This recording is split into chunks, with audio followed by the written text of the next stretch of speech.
reminded of the story of a rabbi who gave an exceptionally long speech. And after it was over, somebody in the audience came to the rabbi and says, "You know, I'm a producer for a local television station, and that speech that you just gave was a masterpiece. I would like to make a short video of the talk so that we can present it to a wider audience." He says, "Is it possible for you to condense your talk, your lecture, in 2 minutes?" And the rabbi thinks to himself and he says, "Yeah, I think that I can." And he says, "Well, then for heaven's sake, why didn't you?"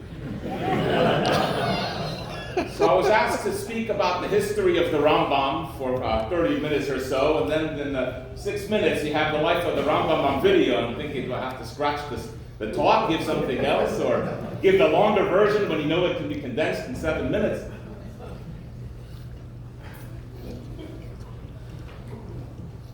One of the greatest Talmudic sages before the war, Rabbi Yosef Rosen, also known as the Rogatchover Gaon, the great genius of Rogatchover, loved the Rambam and loved studying the Rambam.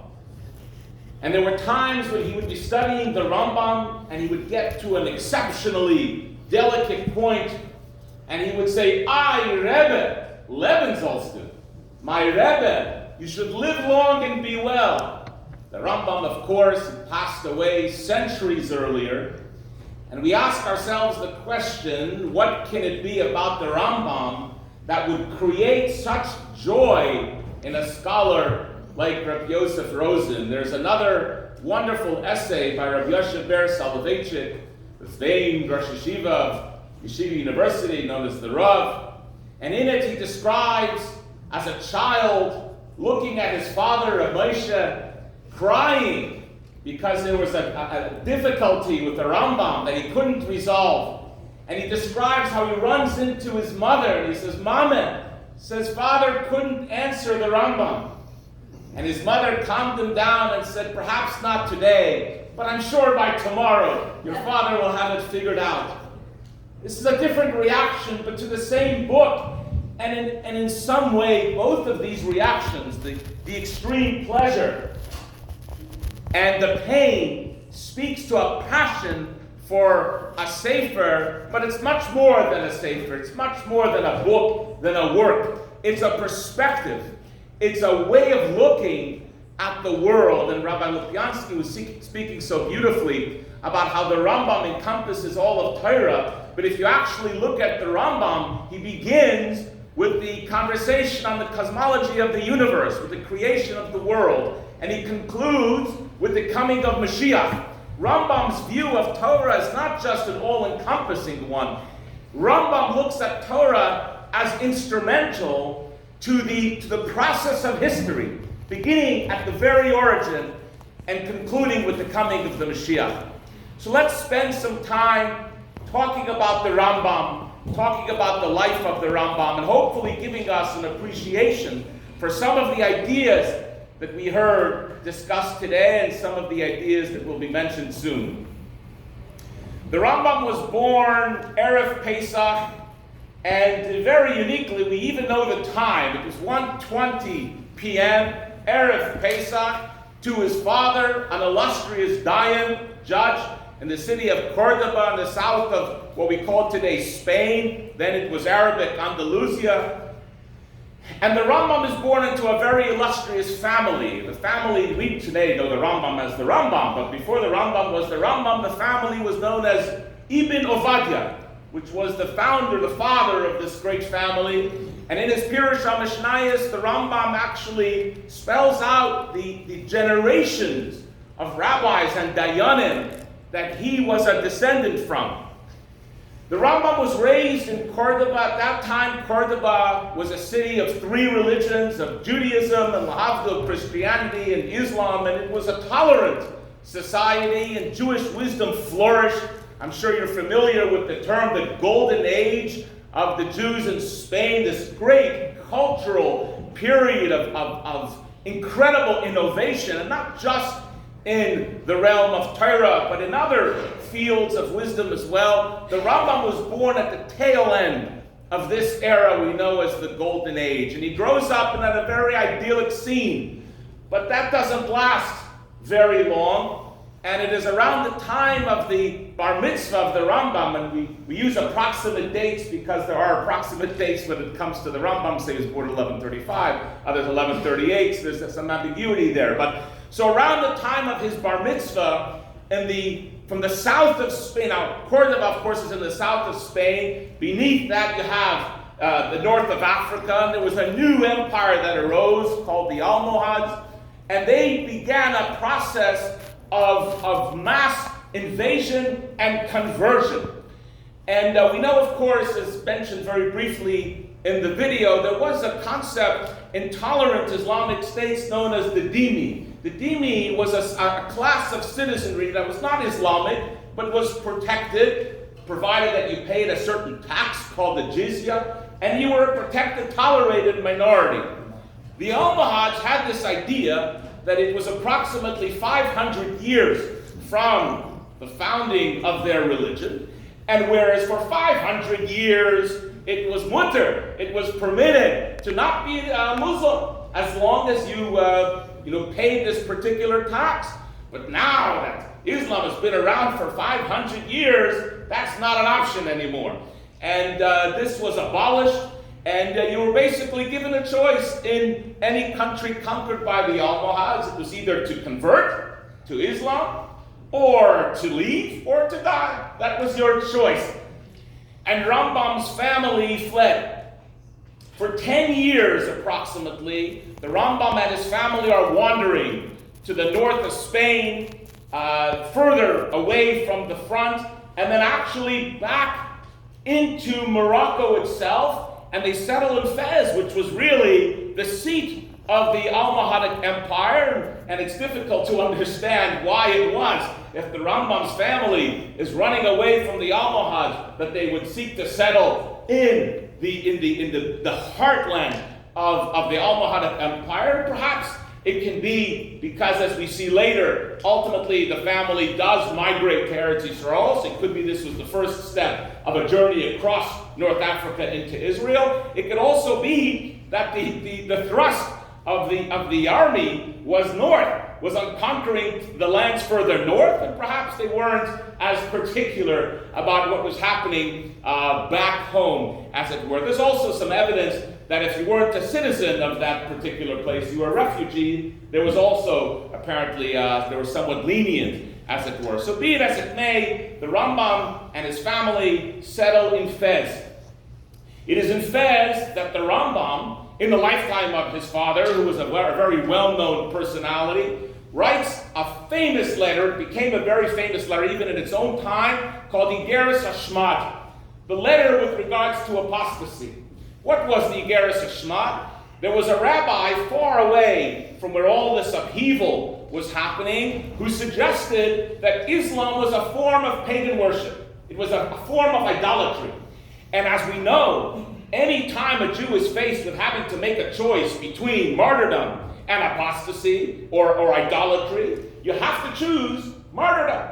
And so in his mind, any Jew that chose Islam as opposed to martyrdom should not be part of the Jewish people.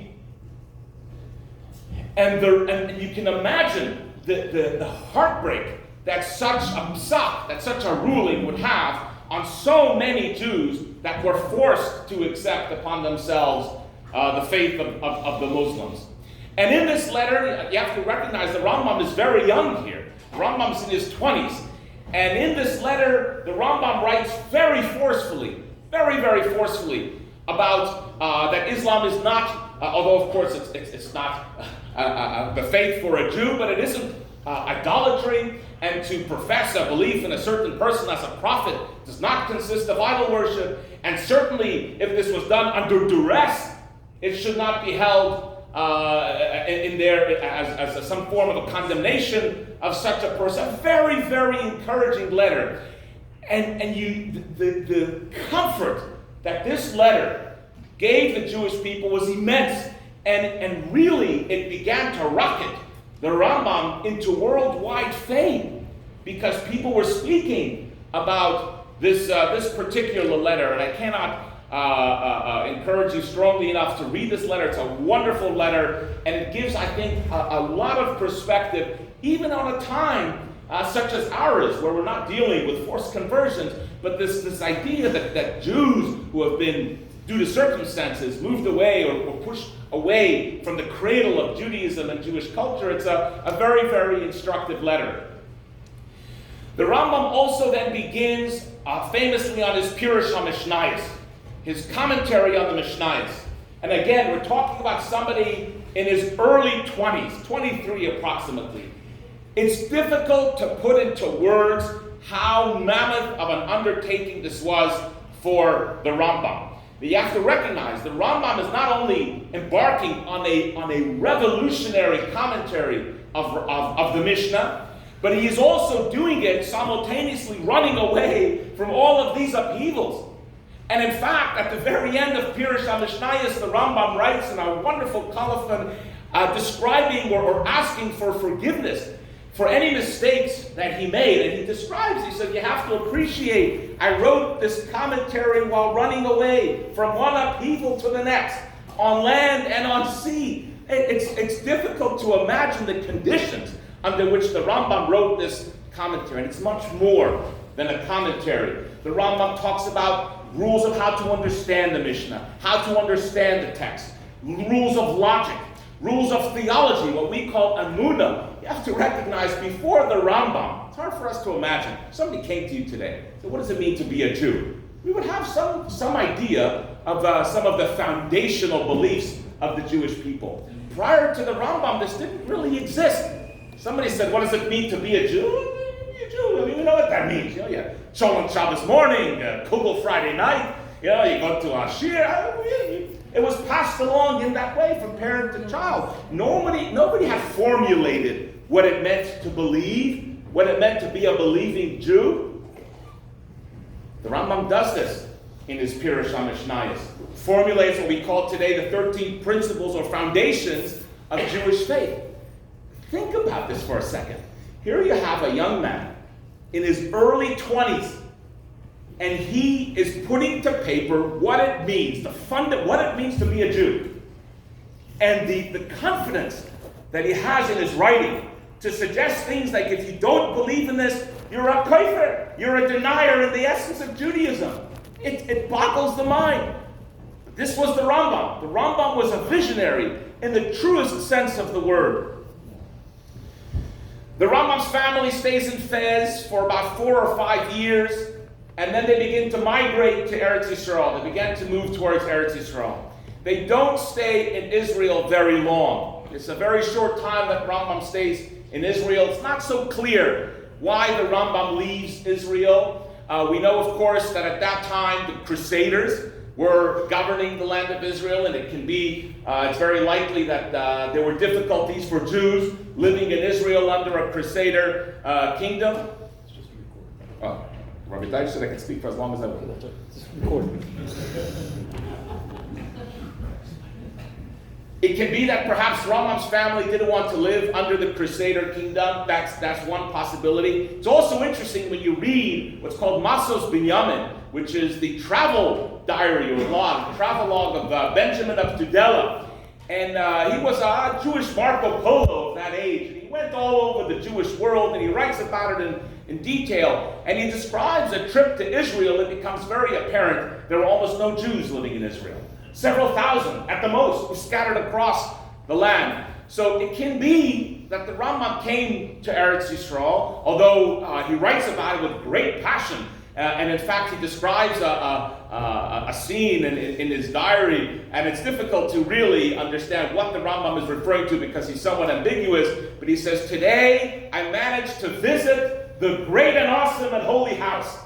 And many scholars feel that's a reference to the Beis HaMikdash, and of course that engenders a whole conversation. Did the Rambam really go up on Rabbi, but you're not allowed to go up on Temple Mount in a state of ritual impurity? Some suggest perhaps it was just a synagogue in Yerushalayim, and then the question is, well, why does the Rambam refer to it in such an awesome way? And if it was the Beis HaMikdash wasn't there. It should have been a reference to the Har HaBayis, to the Temple Mount. Either way, the Rambam was overjoyed about this, And they asked that his descendants for generations after celebrate that day as a holiday. So clearly it was a spiritually elating journey for the Rambam, but he doesn't stay.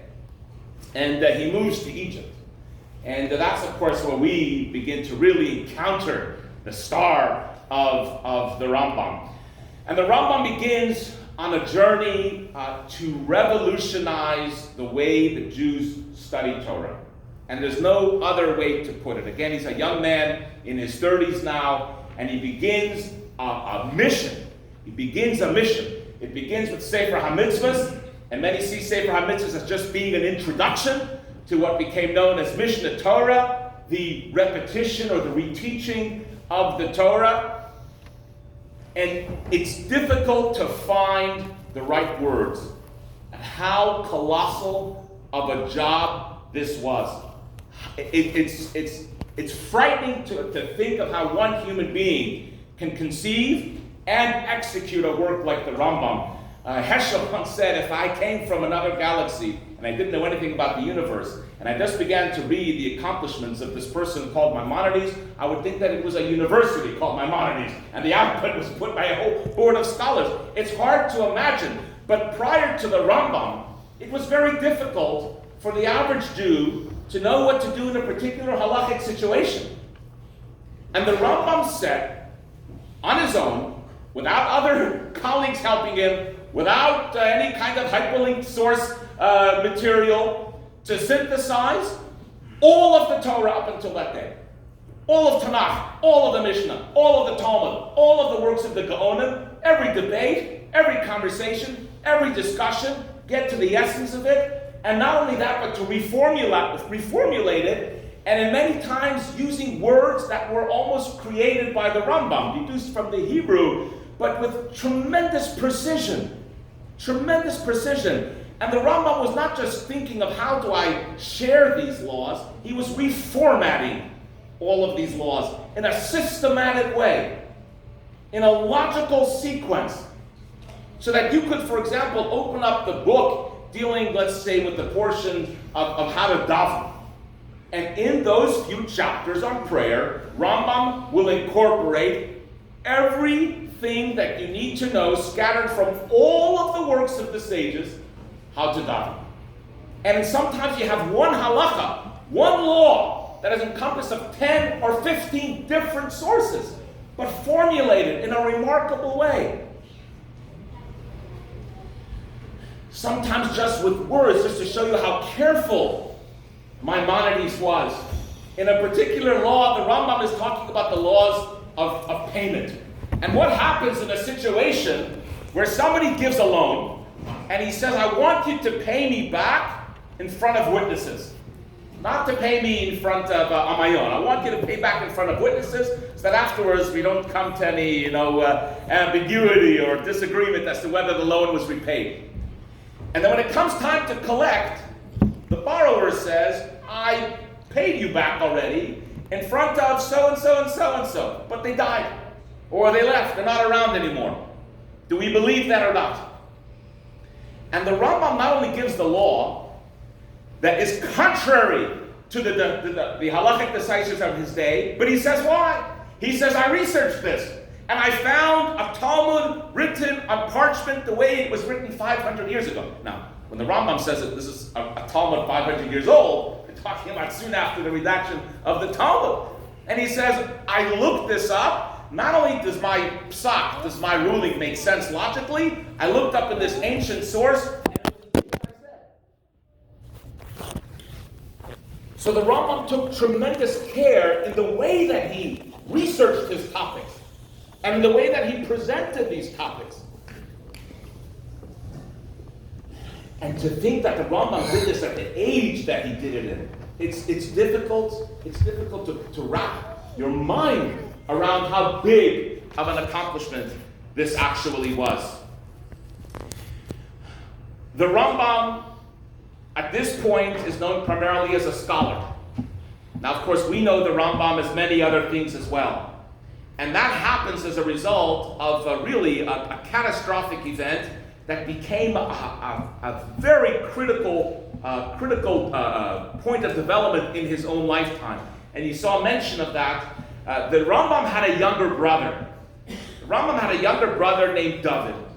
David to the Rambam was like a student, and the Rambam writes of him as a student. The Rambam says, I raised him on my knees. And apparently had a tremendous amount of business acumen. And he told his brother Moshe, he says, look, you sit and learn. I'm going to earn all of the livelihood for not only my family, but for yours. And you can just sit and teach Torah. And that's how the Rambam was known. At this point, the Rambam is Reb Moshe, or a Rav going Reb Moshe. He sits and learns. He sits and learns. He's on the Bezdin of the city of Fustat, which is right outside of Cairo. That's what he is. And if it wasn't for this event that we're about to speak about, that's how we would probably know him. We would know Rambam exclusively from a Torah context. And perhaps the rest of the world wouldn't know him. It's incredible, just to make reference to this. We know the Rambam, of course, as Rambam, Rabbi Moshe ben Maimon. The Islamic world knows the Rambam as Musa ibn Mimun. The non-Jewish world, the Christian world, knows him as Moses Maimonides. Ides is son of in Greek. Now think about that. Why is the Rambam known to us in one way, to the Muslims in another way, to the Christians in yet another way? Because to all of them, he is a pivotal figure in history. I don't know that there's another figure quite like this. Now, of course, there were many, many Jews that became very famous in non-Jewish circles as well. But I think you could probably count it on one hand of Jews that became famous in the non-Jewish world for their Jewish accomplishments. For their Jewish accomplishments. So David is supporting the family, and the Rambam sends him to seek business in Sudan. And he does this. And it's remarkable. Some of you may have heard of the Cairo Gniza. A letter was found. There was a letter that was found in the Cairo Gniza, the last letter that David, the son of the brother of the Rambam, writes to his brother. It's remarkable. It's remarkable. We have it. We could read from it. And he describes the journey from Egypt to Sudan. And he describes how he was walking around the markets of Sudan and there's no merchandise. There's nothing there. And so he decides that I'm going to go on a boat to India, contrary to the wishes of the Rambam, and to seek fortune there. And we know that that boat floundered at sea, and David, the brother of the Rambam, drowned. This had a devastating effect on the Rambam. The Rambam writes in a letter many years later, 7 years later approximately, he says, I was sick in bed for a year. I could not get out of bed. I was mentally anguished. I was filled with fevers and sores. He was so devastated by the loss of his younger brother. This is a letter 7 years later. The Rambam says, I'm still inconsolable about what happened. And the Rambam now has to support not only his family, but his brother's widow and their young daughter. And so he decides to pursue something that he had studied before. Many say, the Rambam said, okay, I've got to do something. And if you're the Rambam, you can do this, right? Let me become a doctor. Why not, right? The Rambam pursued education in medicine years and years before. He was raised with it, right? His father gave him a very well-rounded education, not only in Torah, but in astronomy, in medicine, and in science, and mathematics. And so he began to pursue what he already knew, which was medicine, and he became a world-renowned doctor because he was the Rambam. And in very short order, he becomes the personal physician to Saladin, who was the Sultan of Egypt, and he becomes one of the greatest physicians of his day. In fact, there are rumors, unsubstantiated, or theories, I should say, that Richard the Lionheart had also wanted him as his personal physician. He becomes world famous, printing tracts on medicine that were studied all over the world, on depression, on healthy eating habits, on the hemorrhoids, the gamut of medical problems that people were dealing with. It's remarkable. And all of this time, the Rambam is still the Dayan and the leader of the Jewish community in Egypt. Think about that for a moment. Think about what it would be like. Think about it in your mind. Somebody on the Bezdin, let's just say, of Baltimore, right? It's a busy job. Now, couple that, he's also the Rav of a community. And he's a full-time physician, right? Heart surgeon in Johns Hopkins. And how often does something like that happen? And the Rambam excels in all of these areas. He excels in all of these areas. It's remarkable. The Rambam was also very well versed in philosophy. And in fact, this was an area that would get into some trouble because many people were upset with the Rambam's philosophical positions. But he was not shy on sharing them. And he begins a remarkable correspondence with a young man who he comes to see as a surrogate son, as it were, a young man by the name of Yosef ben Yehuda. And he begins a conversation with him in writing on matters of philosophy, on how to synthesize philosophical truths, which was, of course, the science of the day, and truths of Torah.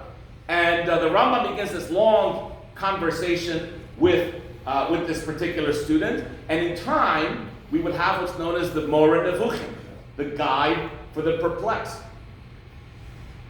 Now, had the Rambam only written Pirush HaMishnayos, had he only written his commentary on the Mishnah, we would speak of the Rambam today like we speak of Rashi. And that is how mammoth that achievement was. Just for that, had he just written his Mishnah Torah, he would have been without doubt the greatest halachic decisive since Moshe Rabbeinu. In fact, every book of halacha subsequent to the Rambam is a reaction to the Rambam, either in affirmation of the Rambam, as much of Rabbi Yosef Karo's writings are, or in refutation, as it were, with some of the methodologies or conclusions of the Rambam. Imagine that. Pick up a Shulchan Aruch, it's a commentary on the Rambam, in essence. Certainly on the Gemara and all that, but it's, in essence, a commentary on the Rambam. Had he just written Mishnah Torah, we would speak of Rabbi Yosef Karo, the Rambam as in the elite, the greatest. Had he just written his guide for the perplexed, we would have spoken of him as the greatest Jewish philosopher that ever walked the face of the earth.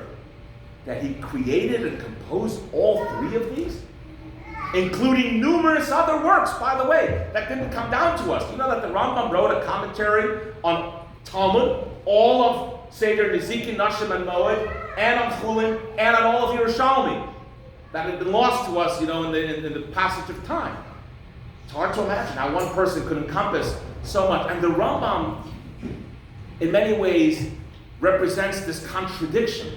Because on the one hand, he's a tremendously sensitive person to the difficulties and the troubles of others. And yet a tremendous, tremendous mind. Usually these don't go hand in hand. Smart people are kind of in their own citadel, doing their own research. To have the marriage, as it were, with these two types of characteristics, tremendous genius and a tremendous heart. To have the union of a tremendous mind in terms of his breadth, which is why he's referred to as a Nesher HaGadol, the great eagle, because just as an eagle flies so high, you can see the entire span. The Rambam has a tremendous breadth, of a scope of wisdom, but a tremendous, tremendous depth, which is not something you necessarily see in the same individual. And to have so many different talents, and to excel in all of these. The Rambam is an utterly unique person, and it represents not a conflict, not a contradiction, but what we would call shleimus, as close to perfection as a human being can possibly get. That was Rambam. In fact, it's interesting. Today you go to the Rambam's resting place in Tiberia. It's beautiful. It's a wonderful bit of architecture that was done there. But the very, very first gravestone on the Rambam's kever, it said Mivchar ha'anushi, the chosen of man. That was a simple epithet. He was perfection. So much so that the Rebbe was once speaking of the Rambam and asked a question. And it's only a question that makes sense in this context, in light of all that we talked about. The Rebbe says, how could it be that the Rambam passed away 83 days short of his 70th birthday? Now, what kind of question is that? He passed away. But to the Rebbe and to those who studied the works of the Rambam was such a perfect being, to the extent that a human being can perfect himself. It doesn't make sense. 83 days shy of the 70th birthday, which the Tehillim says is the lifetime of a human being. And the Rebbe answers the question that the Rambam wrote 83 chapters of halacha in his Mishnah Torah. One chapter for every day. The Rambam's life was Torah. And it was through his Torah that he lives, so to speak, in this completed form, to this completed age of 70. And the Rambam, as we said, is buried in Tiberia. He's buried in Tiberias. But as the Rogatchover said, when he would learn the Rambam, Rebbe Lebensholster, to us the Rambam isn't something we speak about like something in the past. Right? In fact, I remember as a child, my father would learn the Rambam when the Rebbe came out with the campaign, and he'd say, "Nu, and was sagt der Rambam?" Nu, what does the Rambam say? Not in the past. No, what did the Rambam say? What does the Rambam say about this matter? It's in the present. It's in the present. The Rambam's Torah, the gift that the Rambam gave to us, is not just a gift of Torah, it's a gift of the Rambam himself. And we, perhaps on some level, like the Jews of Fustat, and the Jews of Fez, and the Jews of Eretz Yisrael, when we interact with the Rambam in this way, the Rambam is alive, the Rambam is teaching, the Rambam is preaching, the Rambam is instructing, and may it be indeed the efforts of the Rebbe in creating this beautiful campaign to learn the Rambam will continue to vibrate, and his message will continue to resound amongst all of the Jewish people until, please God, soon we are reunited with the coming of Mashiach, and then we'll be able to hear Torah from the Rambam himself.